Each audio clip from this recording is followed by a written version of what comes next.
Three letters, CFP.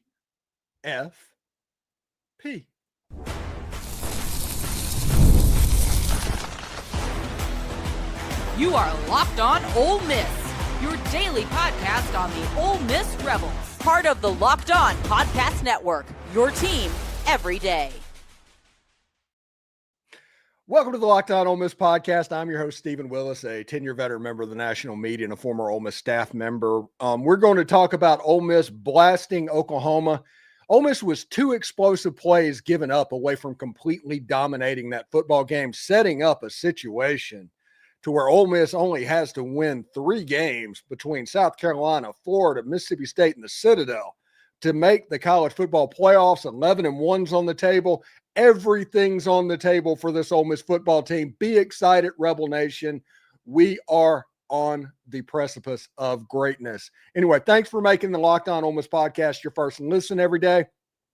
Please give us a like, a subscribe, and a comment on your way out.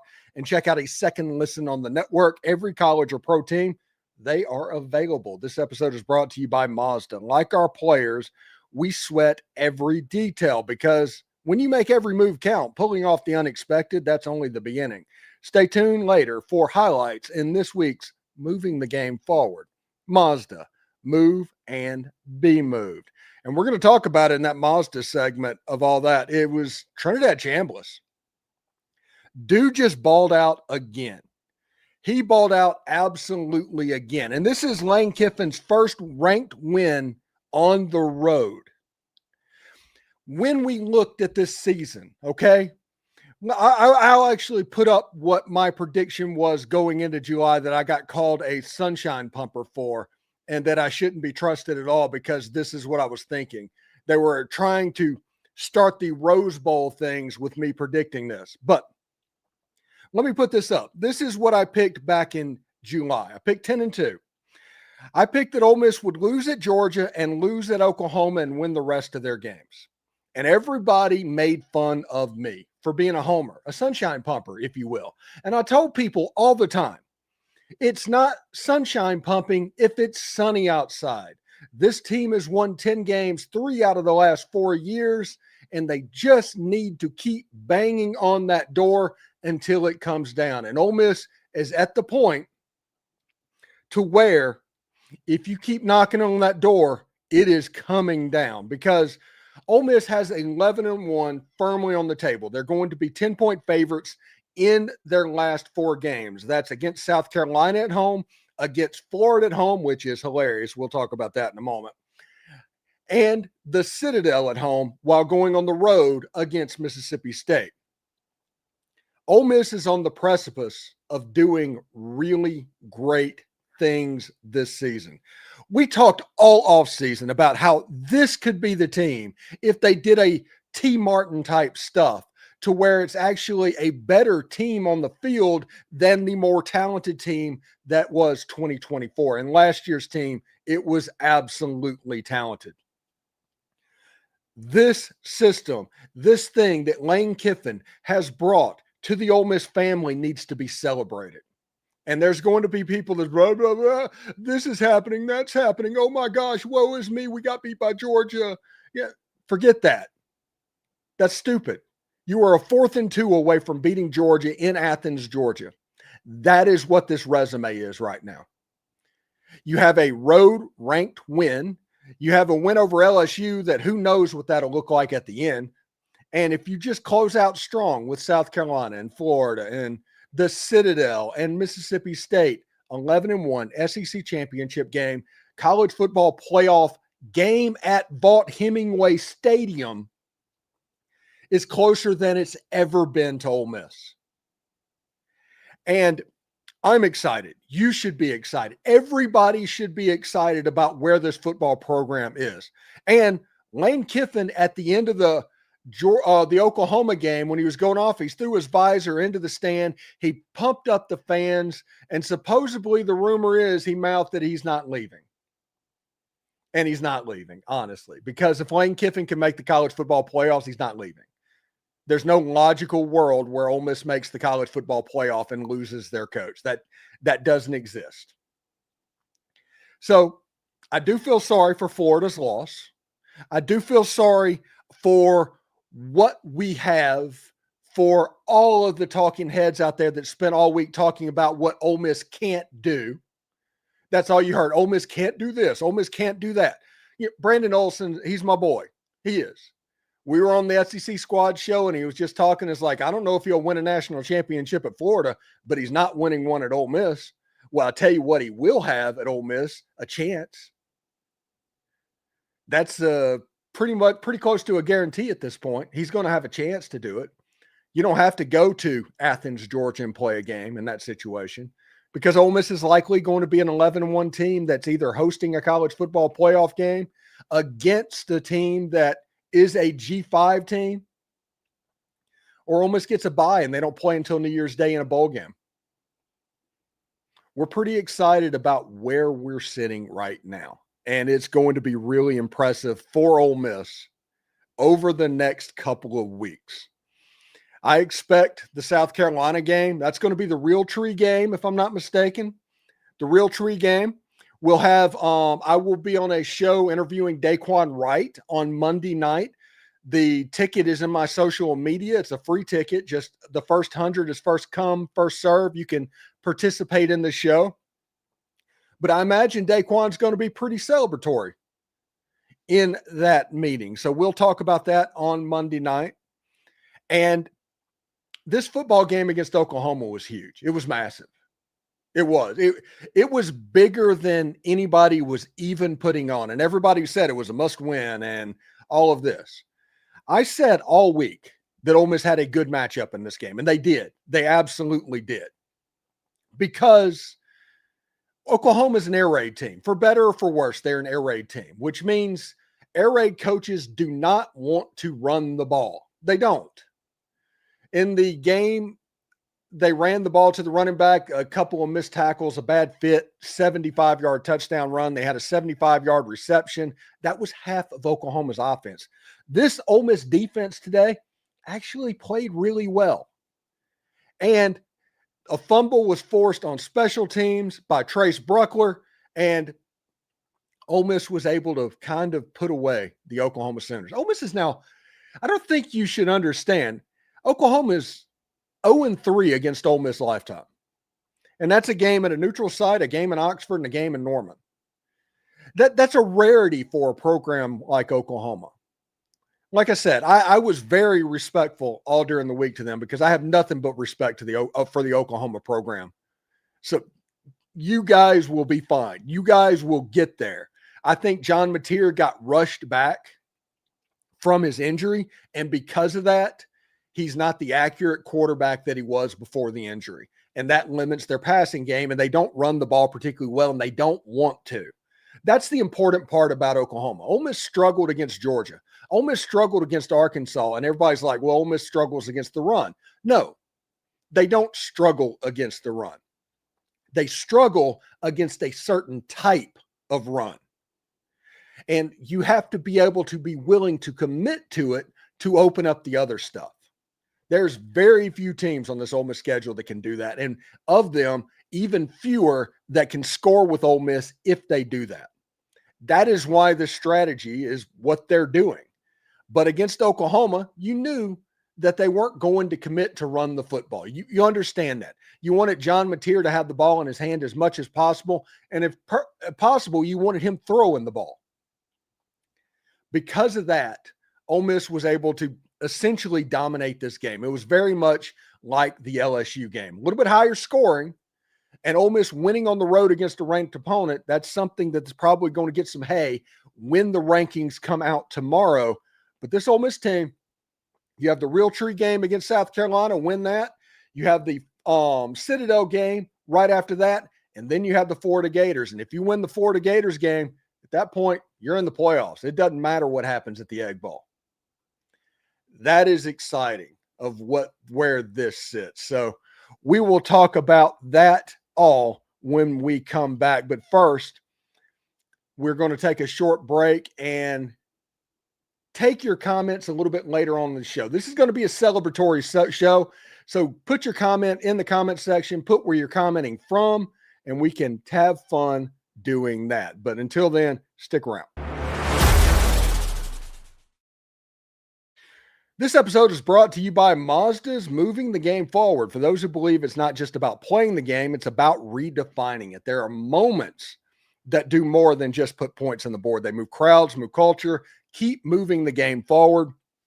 This week's moment that moved the game forward, it was right after a recovered fumble on a punt return. Trinidad Chambliss, who everybody talked about his fourth quarter in Athens, Georgia, and this fourth quarter coming up against the Oklahoma Sooners, he was absolutely nails. He completed a 40-yard pass to Winston Watkins down to about the 10-yard line.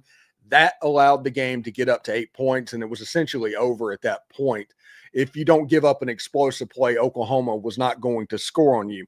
When you follow what moves you, the unexpected is only the beginning. And just like there's more to every highlight, there's more to every Mazda vehicle. Mazda, move and be moved.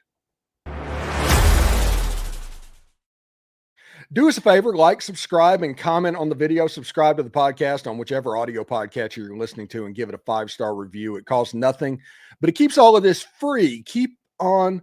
Locked On is getting ready to change the game again in December, all in the name of having fun following your team. It's coming in December. Stay tuned. And don't forget to check out a second listen on the network. Nearly every team, college and pro, is ready for you. All right, so when you look at the box score in this game, Ole Miss only gave up 14 first downs to Oklahoma. They gave up 136 yards rushing, but over half of that was on one carry where there was a misfit. They gave up 223 yards passing, on 75 yards of that was on one pass play. So there was two explosives from them gaining 200 yards total for the entire game.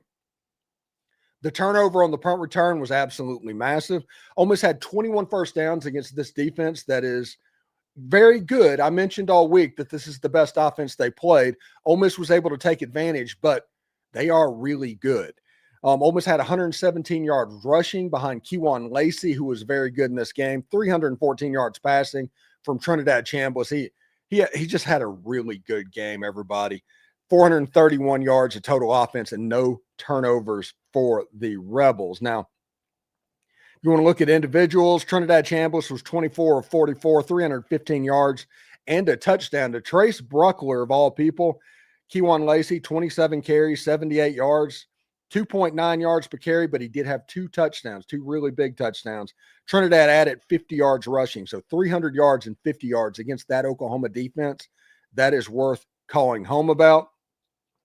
8 players caught passes in this game. You had Winston Watkins had 4 catches for over 100 yards in this game, 100-yard reception game for Winston Watkins. Harrison Wallace had 5 for 64, including a big one early on in the game. Caden Lee, 3 for 60.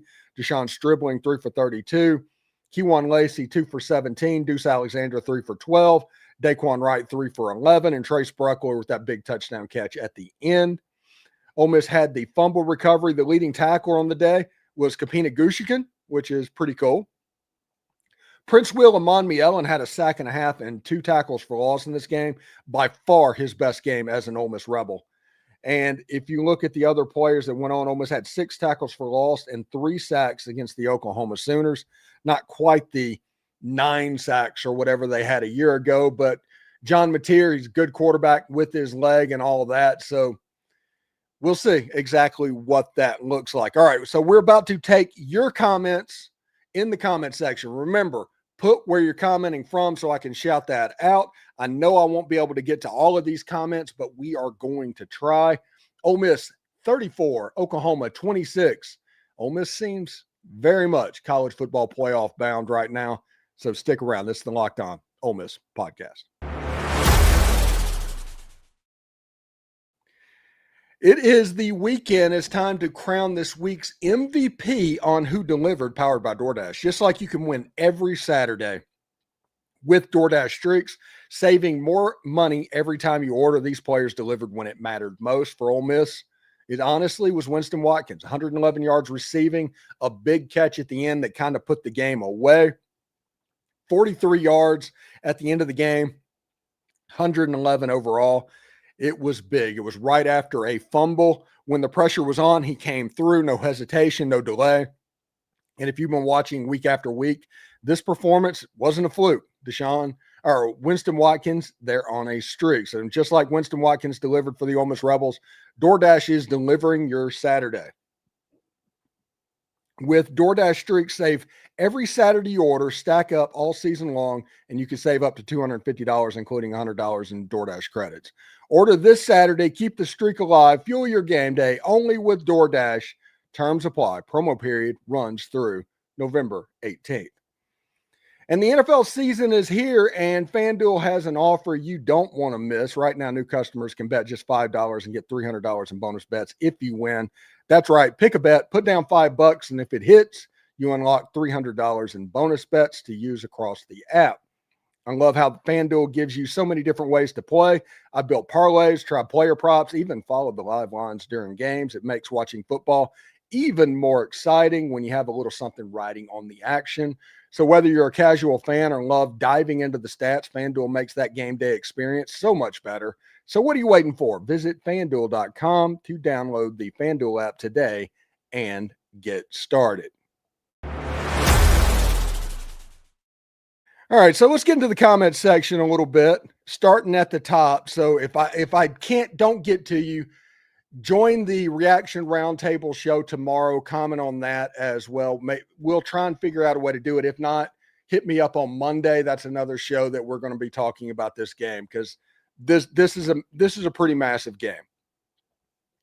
All right, so the Wallace brothers from Benton, Arkansas here. Sonny P off the edges, the move, not in coverage. Amon Mielen stayed in the backfield, feeling good about the rest of the season, and Lane's staying. Yeah, Lane's not going. If Ole Miss makes the playoff, Lane's not going anywhere. And they can claim whatever they want to, but if you want to try and wait until the end of December to play the Lane Kiffin experience, that's kind of on you. And we'll see exactly how that goes. But yeah, I don't think that you have to worry about that. All right. So the Cope 145, say it, Steven. Trinidad is better than even Jackson Dart. I don't think he's better than Jackson Dart. I think he's better for Ole Miss than Jackson Dart, if that makes sense. He makes this Ole Miss offense so much more dynamic by what he does. It's not a Jackson Dart type situation to where you'd have 12 completions to Trey Harris. You have 4 to Winston Watkins and 3 to Deshaun Stribling and 3 to Caden Lee and 3 to Daquan Wright. That is what is making this offense so effective. And that is what is making this offense so dangerous. So I'm pretty excited about what can happen there. King on the Throne says, Lane Kiffin is the truth. Ole Miss is not only winning, but they're doing it with swag. Reverend Winfrey, did anybody else besides me notice the questionable play calling? Yes, some old Lane almost kind of came through. And anytime you have a big road game, he coaches differently. But the law of averages should say that he was going to figure out what was going on, and Ole Miss was eventually going to win one. But Ole Miss won this game in spite of him. He gifted Oklahoma 3 points by that weird go for it inside his own 30-yard line. And it was weird on the goal line. Listen, I'm as big of an Austin Simmons fan as everybody, but when they couldn't stop Trinidad Chambliss taking him away, that was problematic. So, yeah, that's the way I saw that. Mike Biggs, once again, it should have been about a 15 to 18 point win. Yes. King on the Throne, Trinidad is an elite college game manager. That's what I said originally, and that's why everybody got mad because game manager is a bad term to everybody. Oklahoma was holding on almost every play. SEC officiating is getting ridiculous in that regard. They also called a late hit, roughing the quarterback on Oklahoma that kept an Ole Miss drive together. And I didn't really see a roughing the quarterback in that play. That's kind of paying Oklahoma back for what they got away with against Arkansas, I think. Tony Pierce, Kiffin made some crazy calls, but good win, though. Somebody says, Gary Bullock says, good road win, Rebels. Thank you. Reverend Hughes says, shout out Trace Bruckler, TD catch and a forced fumble. We don't win without him. Yep. He earned his transfer right there at that moment. Gerald Parker says, man, this game shouldn't have been that close. 2 broken plays on defense made it closer than it should be. Not counting Lane. practically giving him 3 on a 4th and 1 call. Yeah, exactly. I'm 100% with you there. Yes, I'm Josh says, shout out to Charlie and Lane for offensive adjustments made. The edge blitz was eating Trinidad up. They assigned Lacey and Wright to edge blocks, gave Trinidad a little bit extra time and visibility. Yeah, they do such a good job with Trinidad Chambliss for whatever reason. Maybe it's the fact that where he came from or something like that with the skills that he has, they definitely put some extra work into this. All right, love from Bartow, Florida, a win that we needed. Bartow, Florida, you're 10 miles from me, man. You're 10 miles from me. Some head scratchers from Kiffin, a 4th down call. Austin in the red zone. Defense had some great moments. We just need to do better at getting at the quarterback. James Purcell looked like it was going to be a repeat of last week. Great job on closing it out. They did do a real good job. Oklahoma is a really good team. And they found some stuff that work, and they have some elite athletes. Again, I will never poo-poo on what Oklahoma has. Mateer's Thumb says, good job, Ole Miss. Good luck in the SEC title game. Thank you very much. Corey Cagle says, I called it earlier in the week on your show. With Wade, quarterback run and getting Lacey going would be big. Should have won 42-23. Ryan Yawn says, great game other than a couple of bad decisions on offense. Hotty Toddy. Yes, you're definitely onto something there. Kedrick Jones from Oxford. The defense played a heck of a game, and they continue to play like – if they continue to play like that, I see good things coming. Yeah, everything's at the feet of this Ole Miss team right now. I don't think that you realize what that win did. Now, Ole Miss still has to win 4 games, and we saw last year against Kentucky, they can stumble. We saw that. But if Ole Miss handles business against teams that they should be favored by double digit against all of them, 11-1 is in their future in an SEC title game potentially. Mateer's Thumb says Ole Miss's tight ends killed Oklahoma today. Yeah, the tight ends for Ole Miss are low-key really good players. Trace Bruckler being a third player, Caleb Odom on the field. He dropped a pass, but he has a chance to be really good as well. If he's on top of everything, that tight end room is impossible to stop. And the best player on Ole Miss's offense is Daquan Wright. It's not particularly close. Marlena Breland says, Hotty Toddy, love our Rebels. Sean Lee, what a sweet road win. Hotty Toddy from Malaysia. That's what I'm talking about. We got our Asians in here, which means it would be what, 4 in the morning, 5 in the morning? So you're watching some early morning football right now. Congratulations, Sean. And hey, get some sleep, man. Scorcho Gray says Rebel Nations needed that victory today. It's us against the world. Yazoo, Mississippi by way of Vicksburg, Mississippi. Scorcho, you're absolutely right. Ole Miss needs to go into the next 4 games with a chip on their shoulder, because you saw last week exactly what everybody thought of you. And at the first opportunity, they want Ole Miss to fail. You saw that. Absolutely. Oh, Kiffin will go leave Ole Miss in a heartbeat for Florida because Florida is a better job, said all these people that said Arch Manning was a Heisman Trophy candidate. You see exactly how these people view you. Put that to work for you. You have a chance to be the 7th, 6th team in the country next week playing us versus the world. You don't know how difficult it is to be a top 10 level team and be able to play us against the world. That is a big thing for Ole Miss moving forward, especially against South Carolina, us against the world.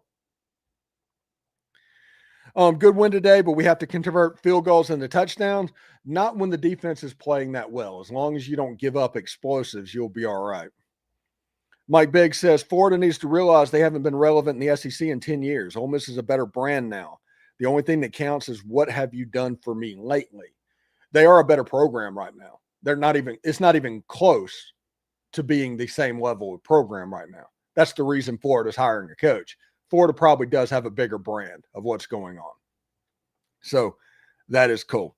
Jeff Ferguson, great win for the Rebs. Let's stay up and ready to play for the rest of the season. No letdown for the rest of the season. Yes, us against the world. Us against the world. That is what needs to happen in this game. Brian Scobie says, glad the defense showed up this week. Some decisions on the offense were pretty offensive. Let's play like we're supposed to win and everything's better. Hotty Toddy from Mansfield, Texas. Player of the game was Trace Bruckler, touchdown and forced fumble. Build the statue from Amory, Mississippi. That's Yes, I'm Josh. And TTK Trace from Senatobia, Mississippi. I am really proud at how we stepped up and came up big on defense. This is a game that shouldn't have been as close as this. It shouldn't have, but it was, but Ole Miss did find a way to win the game. And whether you win the game by 1 point or 40 points, it doesn't matter. Like I said a couple of weeks ago, style points don't exist anymore. Luke Shaw, just people picking against us all week and finding reasons why we weren't going to win. We just had to go out there and we showed them what it is time for. Coach Ken, LK yells, I'm staying to fan after the game. Yeah, Lane Kiffin's not going anywhere. We've said that all along. He's not going anywhere. It's crazy. But if it lost, the noise would have gotten better. It's one of those things. This is what Florida was doing, and I don't blame them for doing this because I would have done it the same way if it was me. But if you say things over and over again enough, it becomes believable. And they were trying to pin in that Ole Miss can't do this. Ole Miss can't win. There's a ceiling to Ole Miss that you can't get past that you can at this job. Do you want to get past that at this job? Which now it just don't exist because everything is going to be on the table. You said Egg Bowl and Mississippi State scores a touchdown on your score ticket behind you. Stop it, Stephen Maximus Willis. Yes, yeah, it's one of those things. You speak it into existence. It's kind of like Bloody Mary, right? Landon Collins says, great win and I'm happy, but that game shouldn't have been done at the half. Dumb play calls. Yeah, you don't go for it in your own territory. Granted, Ole Miss was the underdog in this game, but Ole Miss was not really supposed to be the underdog in this game. They had a better team than Oklahoma. You need to act like you have a better team against Oklahoma. Rapping Country says the defense showed up today. We're getting better and better. Vicksburg native. Lots of Vicksburg natives in this chat. Congratulations.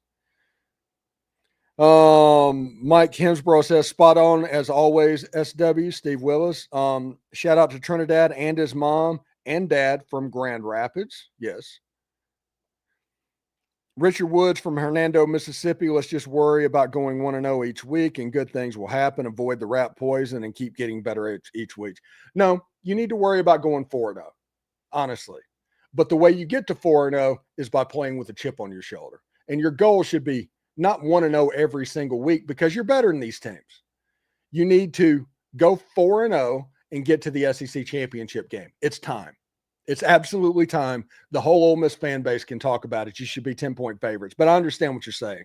But it should be an us versus the world mentality. David Chambers, Hotty Toddy from Carmack, Mississippi, leaving the Norman, headed home to laugh my butt off the rest of this week. Yeah, it's going to be pretty good. Corey Cagle says, I called it earlier this week on the show with Todd Wade, QB run and Lacey, big slowing down OU. Final should have been 42-23. Rex from Oliver Springs, Tennessee. Great win for the Rebels today. Watkins is becoming a really good wide receiver. Yes, he's doing – if everybody remembers what Caden Lee did in 2023, and by the end of the year he was a really good receiver, Winston Watkins is a really good receiver right now. He just is. Stuart Yablin, go Rebs. Hayden Tisdale, I thought Lane was about to pull a classic Ole Miss choke job in the third quarter. Me too. Absolutely me too.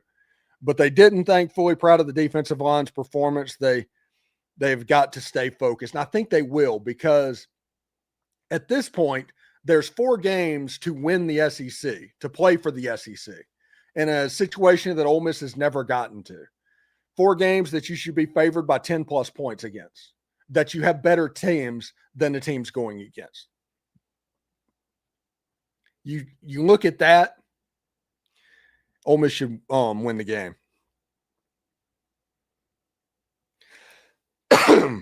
Jeff Parsons, what did you think about them throwing in Austin Simmons from Brandon, Mississippi? I was dead set against it. They couldn't stop Trinidad Chambliss. And it was one of those things after they did it, Lane was upset with himself. He knows that he got too cute. And I think that Lane respects Brent Venables so much as a defensive coordinator and respects this Oklahoma defense so much that Lane kind of got his old Nick Saban vibes back when Ole Miss had to play at Alabama, to where he just wanted it so much, and he outthought himself from time to time. So it was interesting. Let's see. Tim Skelton says it's happy hour in Mississippi. You're right. Canu to you.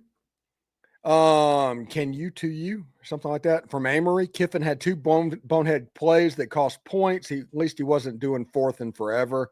Kiffin is too close to taking BS chances in games like this. And he absolutely is. It was problematic.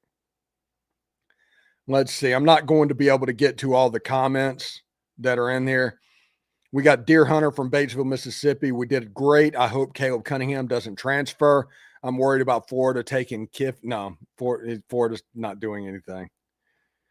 Hayden Tisdale, I understand the frustration with Lane in the red zone with back-to-back incompletions with Simmons, but if he would have completed the pass, he would have been called a genius.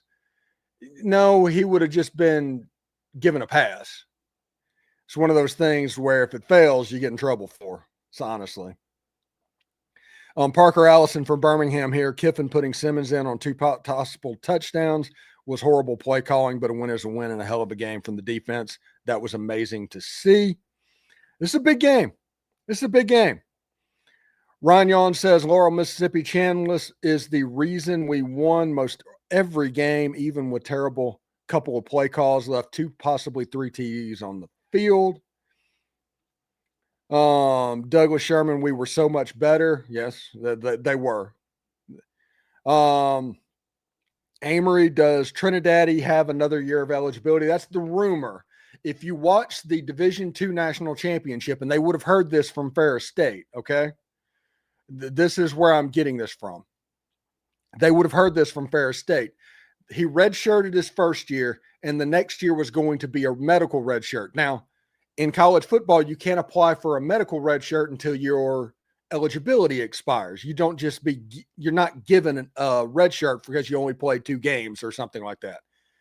Trinidad Chambliss thinks, and everybody thinks, that he could get that through a waiver going for the normal 6-year process, not a Diego Pavia thing or anything like that, a normal waiver process. So we'll see. It's going to be down to the waiver, but he has to apply for a 6 year of eligibility, from my understanding. Let's see. Guy Caldwell says Lane is staying. From what I see, yeah, he's not going anywhere. David Chambers with the super chat, leaving Norman 1-0 is the greatest road win in a while. First road win that Lane Kiffin has done at Ole Miss. Wiggins here, being the underdog. This is music reimagined. Being the underdog was a slap in the face. Disrespect us. We will shock you every time. Yeah. I'm trying to scroll through these comments and hit a couple more before we get out of here today. Again, comment again on the reaction show on Monday or the reaction roundtable tomorrow, and we'll try and get those up as well. Absolutely join the reaction roundtable tomorrow and talks all kinds of noise to Brandon for what he said over the course of the week. How does this affect recruiting? Has to affect pretty good, because they're going to talk about how Ole Miss is basically there, because Ole Miss needs 3 wins out of 4, and you're going to be 10-point favorites in all of them. That's the reality of what we're sitting in right now. So we'll see exactly how that goes. Anyway, thank you for making Locked On Ole Miss your go-to source for Ole Miss sports. We pride ourselves on offering the most comprehensive perspectives, which is why we're the front door of Ole Miss. Don't forget to subscribe, like, and comment. It helps the show, and it's absolutely free. Your support means the world to us. Thank you for making Locked On Ole Miss your first listen. Make your second listen Locked On SEC. Chris Gordy breaks down the best conference in college sports, from rivalries to the championship and every game in between. Find Locked On SEC on YouTube or wherever you listen to podcasts. It's all part of the Locked On Podcast Network, your team every single day. And remember, analytics is just the old English word that means bad football. We'll see you tomorrow for a really going to be fun reaction roundtable. Honestly, I don't know if I could look forward to anything much more than I look forward to getting in front of all the SEC hosts tomorrow. So we'll see you then. Hotty Toddy, everybody.